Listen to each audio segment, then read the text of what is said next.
আলহামদুলিল্লাহি রাব্বিল আলামিন ওয়াসসালাতু ওয়াসসালামু আলা রাসূলিহিল কারীম ওয়া আলা আলিহি ওয়া সাহবিহি ওয়া আহলি বাইতি আজমাইন। আমাদের প্রাণপ্রিয় সংগঠন বাংলাদেশ জামাত ইসলামী ঢাকা মহানগরের উত্তর শাখা আয়োজিত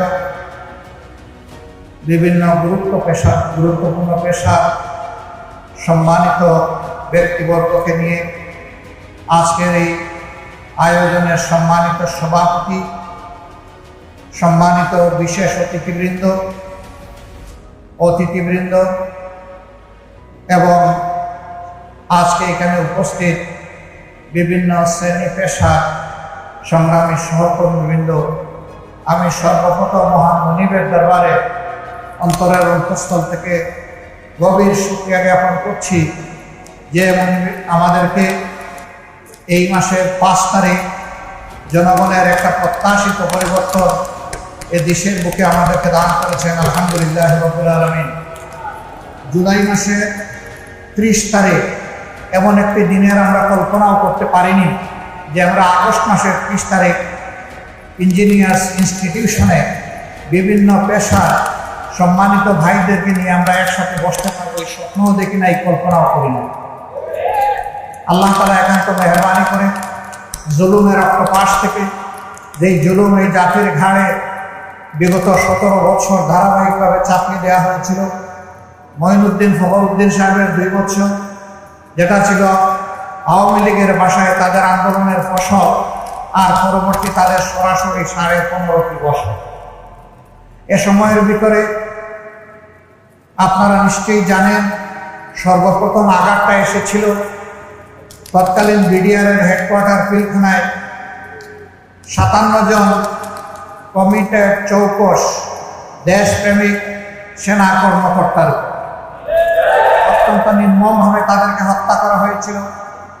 তাদের পরিবারের সদস্যদেরকে নাজেহাল করা হয়েছিল, তাদের পরিবারের মা বোনদের ইজ্জত কেড়ে নেওয়া হয়েছিল, ইজ্জত লুণ্ঠন করার পর তাদেরকে হত্যা করে ড্রেইনে ভাসিয়ে দেওয়া হয়েছিল।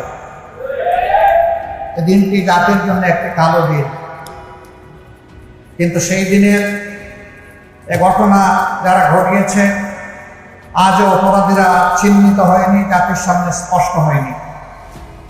একই সাথে 2টা বাহিনীকে ক্ষতিগ্রস্ত করা হয়েছে, আমাদের দেশপ্রেমিক সেনাবাহিনীকে ক্ষতিগ্রস্ত করা হয়েছে, বিডিআরের গর্বিত প্রতিষ্ঠানকে ধ্বংস করা হয়েছে। এরপরে আপনারা লক্ষ্য করেছেন পরবর্তী বছরের মাঝামাঝি এসে বাংলাদেশ জামাতে ইসলামের উপর আঘাত দেওয়া হয়েছে অত্যন্ত মিথ্যা এবং পুরা অজুহাত। জামাত ইসলামের তৎকালীন আমির, নায়েবে আমির এবং সেক্রেটারি জেনারেল শহীদ মৌলানা মতিউর রহমান নিজামী, শহীদ আলী হাসান মোহাম্মদ মুজাহিদ এবং আল্লামা দিলওয়ার হোসেন সাঈদী রাহিমাহুল্লাহ, এই 3 জনকে জুন মাসের 29 তারিখ গ্রেফতার করা হয়। তাদের অপরাধ, তারা নাকি ইসলাম ধর্মের অবমাননা করেছে। আফসোস, ইসলামের জন্য আজীবন যারা লড়াই করলেন, যাদের অনুসারীরা এখনো লড়াই করে যাচ্ছেন, যাদের অনুসারীরা যে জুলুম শাহাদাত কবুল করেছেন, তাদেরকেই অপবাদ দেওয়া হলো তারা ধর্মের অবমাননা করেছে। এরপরে তাদের বিরুদ্ধে আরো মিথ্যা অভিযোগ, জঘন্য অভিযোগ আনা হলো 71 সালকে কেন্দ্র করে, এবং সাজানো পাতানো মিথ্যা অভিযোগ ট্রাইব্যুনাল করে, মিথ্যা সাক্ষী জোগাড় করে তারা বিচারের নামে চরম প্রহসন করে এদেশের সবচেয়ে সম্মানিত, সবচেয়ে পরিচ্ছন্ন, সবচেয়ে সৎ, সবচেয়ে দক্ষ নেতৃবৃন্দকে ঠান্ডা মাথায় হত্যা করলেন।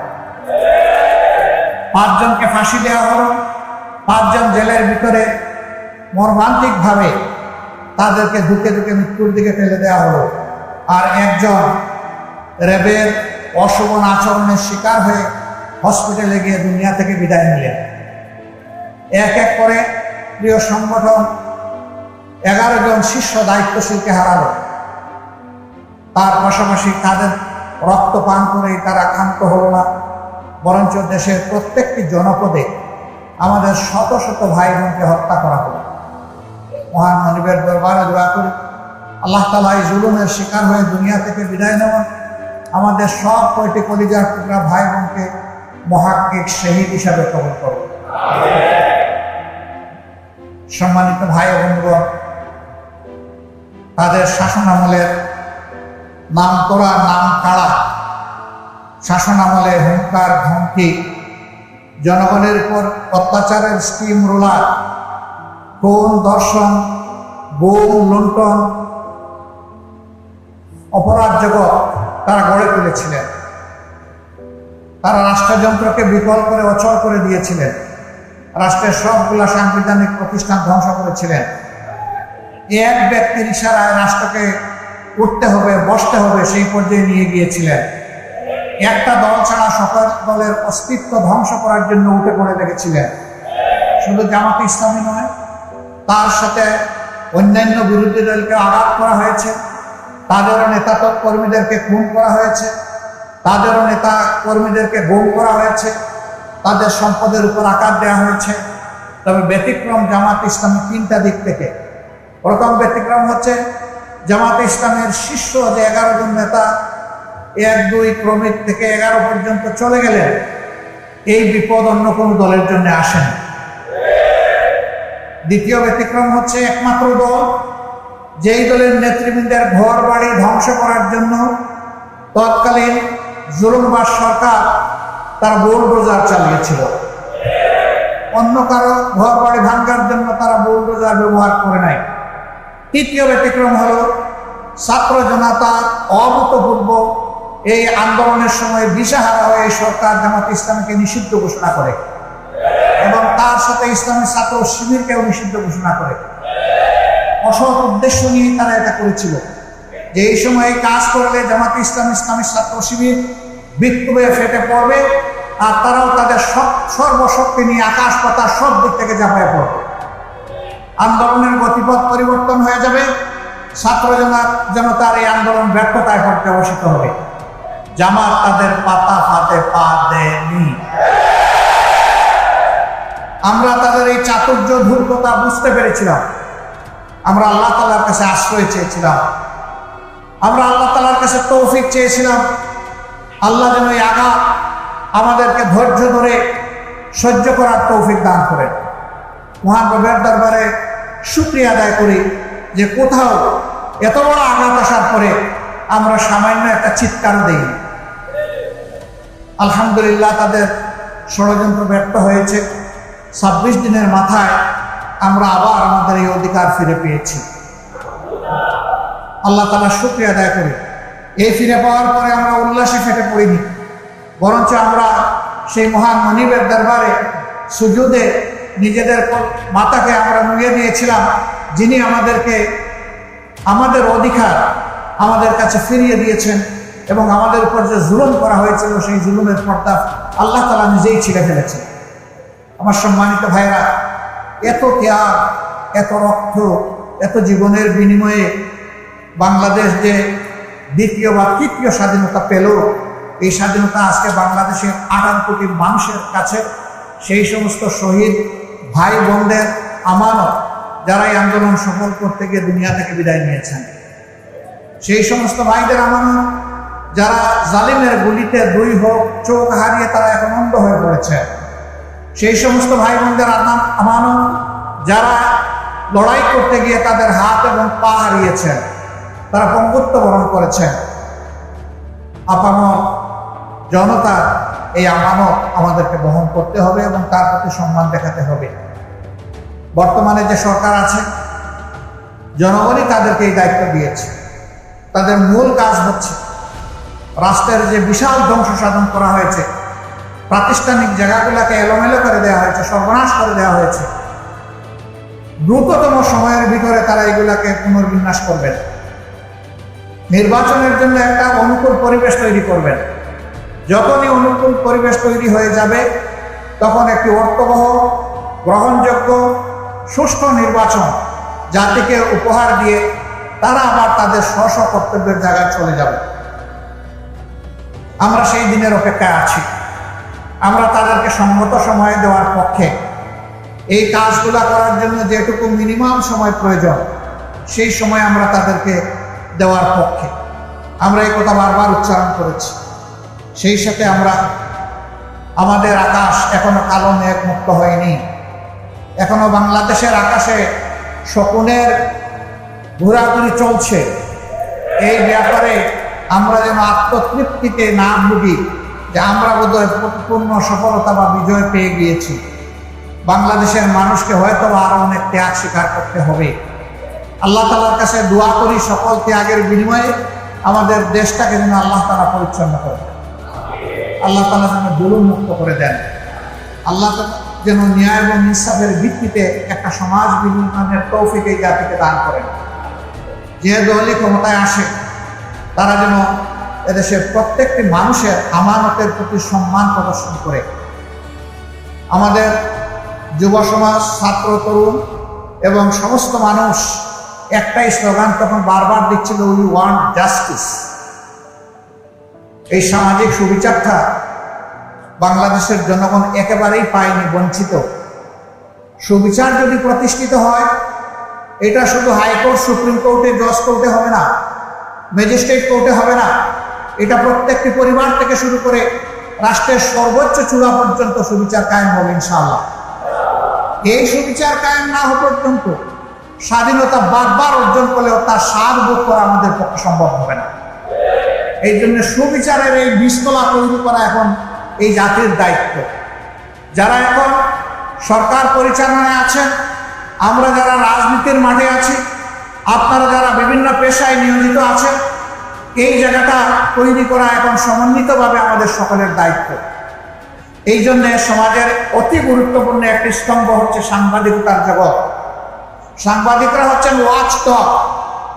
তারা উপর থেকে সবকিছু দেখার চেষ্টা করে এবং তারা জনগণের ভাষা অনুযায়ী ভাষা বুঝেন, পড়েন এবং তা মানুষের সামনে তুলে ধরেন। এ কারণেই তাদেরকে বলা হয় জাতির বিবেক। কিন্তু সেই বিবেকগুলো গত 15 বছর, 15.5 বছর আফসোসের বিষয়, তারা বিবেক অনুযায়ী তাদের দায়িত্ব পালন করতে পারেননি। তাদের উপরে অত্যাচারের খড়গ নেমে এসেছে, সাংবাদিকদেরকে হত্যা করা হয়েছে, সামান্য একটি স্ট্যাটাস অথবা একটি রিপোর্ট ছাপার অভিযোগে তাদেরকে টেনে হেসড়ে জেলে নেওয়া হয়েছে, জাতির বিবেককে কারাবন্দী করা হয়েছে, তাদেরকে হুমকি ধমকির মধ্যে রাখা হয়েছে, অদৃশ্য উপরের নির্দেশের কথা বলে তাদের কলমকে অচল করে দেওয়া হয়েছে, তাদের মুখে এক ধরনের তালা ঝুলিয়ে দেওয়া হয়েছিল। 5 তারিখের পর থেকে হাতের কলম মুক্ত হয়েছে, মুখের তালাও সরে গিয়েছে। আমরা চাই যে এটা যেন, এই মুক্তি এবং তালা সরে দেওয়া, এটা যেন চিরদিনের জন্য হয়। আপনাদেরকে বলা হয় সমাজের দর্পণ। আয়না কখনো কোনো কিছুকে বাড়িয়ে দেখায় না, আবার কোনো কিছু হাইডও করে না, গোপনও করে না, যা আসে তাই তুলে ধরে। অনেক সংবাদপত্র সংবাদের নামে, নিউজের নামে নিজেদের ভিউজ তুলে দেন। তার ভিতরে যা খেলে যে চিন্তা, তিনি যা চান সেইটা নিউজের নামে চালায় দেন। এটা আসলে জনগণের জন্য, সমাজের জন্য কল্যাণকর নয়। আপনি নিউজের জায়গায় নিউজটা দেন, ভিউজের জায়গায় আপনি ভিউজটা লেখেন, তাতে কোনো সমস্যা নেই। জনগণ আপনার ভিউজ যদি কবুল করে, আমাদের কোনো আপত্তি নেই। এই জায়গায়ও আমাদেরকে ফেয়ার স্ট্যান্ডার্ড এস্টাবলিশ করতে হবে। এই জায়গাটা যদি পরিচ্ছন্ন হয়, আমাদের বিচারাঙ্গন যদি পরিচ্ছন্ন হয়, তাহলে বাংলাদেশের মানুষের বেশিরভাগ ক্ষেত্রে মুক্তি অর্জিত হবে ইনশাআল্লাহ। অতএব এই 2 স্তম্ভকে আমাদের শক্তিশালী করতে হবে সকল কিছুর বিনিময়ে। ধরেন আল্লাহর ফয়সালার ব্যাপার, কে ক্ষমতায় যাবে না যাবে, অন্যের দায়িত্ব নিয়ে আমরা কথা বলতে পারি না, এ অধিকার আমাদের নেই। আমরা আমাদের দায়িত্ব নিয়ে কথা বলবো। এ কাজের জন্য যদি রাব্বুল আলামিন আমাদেরকে কবুল করেন, জনগণের হাত যদি আমাদের দিকে সম্প্রসারিত হয়, আমরা আপনাদেরকে কথা দিচ্ছি, আমরা আপনাদেরকে আহ্বান জানাচ্ছি, সেই দিন আপনারা যা বুঝেন আপনারা স্পষ্ট কণ্ঠে বলবেন, মুক্ত হাতে লিখবেন, আমাদের তীর্যক সমালোচনা করবেন এবং দেশাত্মবোধ নিয়ে আপনারা সেই সমালোচনা করবেন। আমরা সেই সমালোচনাকে আমরা আহ্বান জানাই, আমরা ওয়েলকাম করি। আমরা চাই না একটা বোবা জাতি তৈরি হোক, আমরা চাই না একচুকা একটা জাতি তৈরি হোক, আমরা চাই একটা চক্ষুষ্মান জাতি যেন আমরা আগামী দিনে দেখতে পাই। তরুণ ছাত্র বন্ধুদের প্রতি আমাদের অনুরোধ, তোমাদের বিশাল একটা কাজ তোমরা আমাদেরকে করে দিয়েছো। আমরা এই জাতি চিরদিন তোমাদের কাছে ঋণী থাকবো ইনশাআল্লাহ। বিশেষ করে যারা জুলুমের শিকার হয়ে, বুলেট বিদ্ধ হয়ে, হায়নার হাতে নিহত হয়েছে, তাদের সকলের জন্য আল্লাহর দরবারে দোয়া করি, আল্লাহ তাদেরকে ক্ষমা করুন, আল্লাহ তাদের শাহাদাত কবুল করুন। যারা বেঁচে আছে আল্লাহ তাআলা তাদেরকে সুস্থতার নিয়ামত দান করুন। তোমাদের প্রতি আমাদের অনুরোধ, তোমাদের নিজেদেরকে গড়তে হবে, শিক্ষা প্রতিষ্ঠানে ফিরে যেতে হবে এবং আগামী দিনের কারিগর হিসাবে নিজেকে প্রস্তুত করতে হবে। এবার তোমরা জাতির জন্য যে ত্যাগ স্বীকার করেছো, এইটাই যেন জীবনের শেষ ত্যাগ স্বীকার না হয়, বরঞ্চ এটা যেন শুরু হয় এবং জীবনের শেষ মুহূর্ত পর্যন্ত তোমরা যেন জাতিকে কিছু দিয়ে যেতে পারো। আমরা এইরকম একটি উজ্জ্বল, সম্ভাবনাময়, অত্যন্ত দক্ষ, চরিত্রবান, আল্লাহভীরু একটি যুব সমাজ আগামী দিনে কামনা করি। তোমরা যেন নিজেই একটা ইতিহাস হও, পরবর্তী প্রজন্ম এসে তোমাদের থেকে উৎসাহ নেয় যে আমাদের পূর্ববর্তী যুব সমাজ তাই করেছিল, অন্যায়ের সামনে বুক পেতে দিয়েছিল। সেখানে একজন খুনি অফিসার বলতেছে, স্যার একটাকে গুলি করি সেই পড়ে, আরেকজন সরে না স্যার। ওই সমাজ চাই এটা নিয়ে যেন আগামী তরুণরা গর্ব করতে পারে যে আমাদের আগের প্রজন্ম এটা করে গিয়েছে, এটাই আমাদের পথ। অন্যায়ের কাছে মাথা নত করবো না, আমরা সমুন্নত রেখে অন্যায়ের প্রতিবাদ করব। প্রিয় সম্মানিত ভাইরা, যেহেতু আসরের সময় হয়ে গিয়েছে, এই জন্য আমি আমার কথা লম্বা করব না। আমি সকলের প্রতি অনুরোধ করব, আসুন পরম বিচক্ষণতা, সতর্কতা এবং ধৈর্যের সাথে আগামীর পথ চলি। আসুন মহান আল্লাহর উপর আমরা পরিপূর্ণ নির্ভরতা বা নির্ভরশীলতা আমাদের মধ্যে অর্জন করি। আল্লাহর উপর তাওয়াক্কুল করি, আল্লাহকে ভয় করি সকল কাজে। আমি একটা সুন্দর সমাজ চাইব, আমি নিজেই আমি সুন্দর হব না, এটা হতে পারে না। সংশোধন আমার থেকে হতে হবে, আমাকেই মেলে ধরতে হবে। এই দেশে যারাই হিন্দু, মুসলমান, বৌদ্ধ, খ্রিস্টান যারাই বসবাস করে, সবাই বাংলাদেশি, সবাই এদেশের সুনাগরিক, এদেশের গর্বিত নাগরিক। তাদের সকলের প্রতি আমাদেরকে শ্রদ্ধা প্রদর্শন করতে হবে, তাদের হকের প্রতি আমাদেরকে সজাগ থাকতে হবে। নিজ নিজ কর্মক্ষেত্রে উদাহরণ পেশ করতে হবে যে এখনো পরিচ্ছন্ন হাতের কিছু মানুষ এই দেশে জীবিত আছে এবং বাকিদেরকে পরিচ্ছন্ন হতে হবে। এই বাস্তব শিক্ষাটা সমাজে তুলে ধরতে হবে। যদি পেশার দক্ষতায় এবং দায়িত্বপরায়ণতায় আমরা যদি একটা মডেল পেশ করতে পারি, পথ হারাই জাতি ইনশাল্লাহ পথ ফিরে পাবে। আজকে সবগুলা চেয়ার, সবগুলা গদি নষ্ট হয়ে গিয়েছে, অপবিত্র হয়ে গিয়েছে। এইগুলাকে পবিত্র অবশ্যই আমাদেরকে করতে হবে ইনশাআল্লাহ। এর জন্য ওই ক্ষমতা দখলের বা গদি দখলের লড়াই আমাদের কাজ নয়। দক্ষতার জায়গায় নিজের দক্ষতা ফুটিয়ে তুলতে হবে আন্তরিকতার সাথে। আল্লাহ যেন এই তৌফিক আমাদেরকে দান করে। আল্লাহ রাব্বুল আলামিনের দরবারে আবারও শুকরিয়া আদায় করছি। এক মাস আগে যা কল্পনা করিনি, আল্লাহ তাআলা নিজেই তার কুদরতি খাজানা থেকে এই জাতিকে একটা মহা উপহার দান করছে। রব্বুল ইজ্জত তোমার এই মেহরবানি শুকরিয়া আদায় করার শক্তি, তারপরে তোমার শেখানো ভাষায় বলবো আলহামদুলিল্লাহ রাব্বিল আলামিন। আল্লাহ তোমাকে ভয় করে চলার তৌফিক আমাদেরকে দাও। প্রিয় দেশ এবং জাতিকে ভালোবাসার শক্তি আমাদেরকে দাও। যে সমস্ত মায়ের মুখ খালি হয়েছে, যে সমস্ত বোনেরা বিধবা হয়েছে, যে সমস্ত শিশুরা এতিম হয়েছে, যে সমস্ত যুবক যুবতী ভাই হারা হয়েছে, হে আল্লাহ তুমি তাদেরকে সবরে জামিল দাও। এই প্রত্যেকটা পরিবারের প্রতি তুমি খুশি দাও। এখন যাদের উপরে রাষ্ট্র পরিচালনার দায়িত্ব আছে, তারা যেন কখনো এই জাতির আশা আকাঙ্ক্ষার বাইরে চলে না যায়, তাদেরকে সেই শক্তি দান করো। তাদের কারণে যেন আবার নতুন করে এই জাতির ক্ষতি না হয়, তাদেরকে তুমি হেফাজত করো। সকল চ্যালেঞ্জ ঐক্যবদ্ধ জাতি হিসাবে আমাদেরকে মোকাবেলা করার শক্তি তুমি দান করো। সর্বাবস্থায় আমরা তোমার সাহায্য চাই। হাসবুনাল্লাহু ওয়া নি'মাল ওয়াকিল।